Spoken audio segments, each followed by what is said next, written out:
Welcome back to వీకే రుచులు. వీకే రుచులు means Venkatareddy and కల్పన. నేను ఈరోజు అయితే సగ్గు బియ్యం వడియాలు, ఎందుకంటే సమ్మర్ వచ్చింది కదా, వడియాలు చేసుకుంటే 1 ఇయర్ దాకా స్టోర్ చేసుకోవచ్చు. నేనైతే ఓవర్ నైట్ అయితే బియ్యం నానబెట్టుకున్నాను, అలాగే సగ్గు బియ్యం కూడా నానబెట్టుకున్నాను.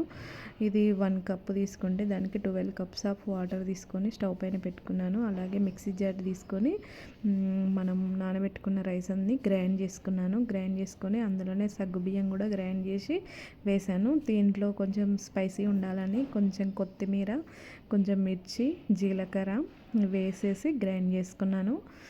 గ్రైండ్ చేసుకొని ఈ పేస్ట్ని కూడా దాంట్లో కలిపేసాను.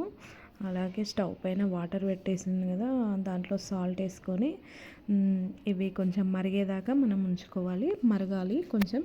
ఎందుకంటే సమ్మర్ వచ్చింది కదా, మనం 1 ఇయర్ దాకా స్టోర్ చేసుకోవచ్చు ఈ వడియాలు. ఎందుకంటే బాగుంటాయి, సాంబార్ కానీ పప్పు కానీ ఏదన్నా ఫ్రై, సాంబారు, రసము ఇవన్నిటి కాంబినేషన్లో బాగుంటుంది.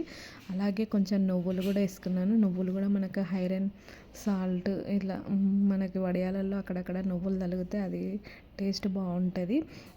వాము కూడా వేసుకోవాలి మనము.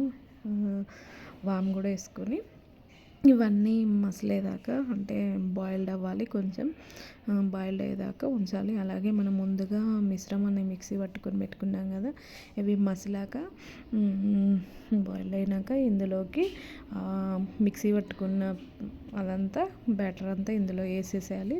వేసేసి ఇది మొత్తం కలపాలి. కొంచెం టైం చాలా పడుతుంది, ఎందుకంటే అదంతా దగ్గరికి రావాలి.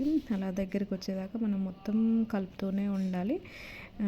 ఇలా కలిపేస్తూ టైం పడుతుంది, కొంచెం స్లిమ్లో పెట్టుకొని కలుపుకోవాలి. పచ్చిమిర్చి, కొత్తిమీర కూడా లేకుండా కూడా ఓన్లీ సాల్ట్, నువ్వులు, వాము, జీలకర్ర వేసుకొని కూడా చేసుకోవచ్చు. కొంచెం స్పైసెస్ కావాలనుకుంటే మనం యాడ్ చేసుకోవచ్చు, అది మన ఆప్షన్. నేనైతే ఎవ్రీ ఇయర్ పెట్టుకుంటాను ఈ వడియాలు, చాలా బాగుంటాయి. అలాగే ఈసారి కూడా పెట్టాను. మీకు కనుక ఈ వీడియో నచ్చితే లైక్ చేయండి, షేర్ చేయండి, సబ్స్క్రైబ్ చేసుకోండి. ఎందుకంటే ఒక్కొక్కరికి ఒక్కొక్క ప్రాసెస్ తెలుసు, ఎవరి ప్రాసెస్ వాళ్ళకి. ఎందుకంటే నాకు తెలిసిన ప్రాసెస్ అయితే నేను చెప్తాను. మీకు నచ్చితే ఒక ట్రై చేయండి ఒకసారి, లేకపోతే వదిలేసేయండి. మీకు ఏమైనా కామెంట్స్ ఉంటే కామెంట్లో కామెంట్ కూడా చేయొచ్చు. నేనైతే ఇలా చేసుకున్నాను.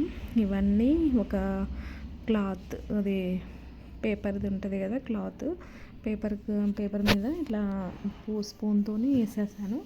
ఇవన్నీ ఒక వన్ డేలో ఎండుతాయి. లేదు అంటే మళ్ళీ నెక్స్ట్ డే కూడా మనం ఎండబెట్టుకోవాలి. మాకైతే ఇలా వచ్చాయి. మీకు కనుక ఈ వీడియో నచ్చితే లైక్ చేయండి.